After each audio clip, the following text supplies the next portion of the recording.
le lundi 10 novembre 2025, sur la base d'une dénonciation anonyme, une équipe de la Coordination nationale de lutte contre la fraude a procédé à la saisie d'une importante quantité de produits frauduleux à Ouagadougou, dans le quartier Amdalaï, vers l'hippodrome.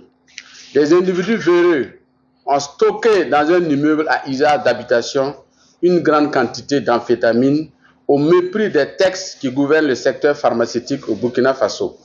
En plus, des sacs de cyanure ont été également antérieurement saisis et seraient destinés à l'exploitation illégale des minerais. Le cyanure, sous certaines conditions, et les amphétamines ne sont pas des marchandises. Ce sont des armes silencieuses de destruction massive contre la société. La valeur monétaire de ces saisies est estimée à environ 170 millions de francs CFA. Au-delà de l'évitement fiscal que cette fraude induit, il y a aussi des conséquences néfastes sur la santé des populations. En effet, ces produits étaient stockés dans un immeuble à usage d'habitation qui servait de magasin pour tromper la vigilance des acteurs de la lutte contre la fraude. Les investigations se poursuivent dans le but d'identifier les véritables auteurs de ces actes criminels et leurs complices afin qu'ils subissent toute la rigueur de la loi.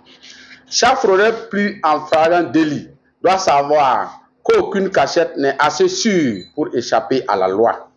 Derrière chaque produit frauduleux, il y a un risque mortel et derrière chaque saisie, il y a une vie potentiellement sauvée. Le lieu de stockage des produits, à savoir l'immeuble, prouve que les fraudeurs, pour échapper à la répression, usent de tous les moyens. En dissimulant du poison dans nos quartiers, ces fraudeurs ont franchi la ligne rouge et nous les traquerons sans relâche. Cependant, sur la base du renseignement efficace et avec le professionnalisme de nos hommes, sans oublier la bonne collaboration de la population, nous arrivons toujours à dénicher la contrebande. C'est encore le lieu pour moi de féliciter toutes les équipes de la coordination pour cette nouvelle prouesse et de les inviter à maintenir cette vigilance pour la sécurité de notre quartier.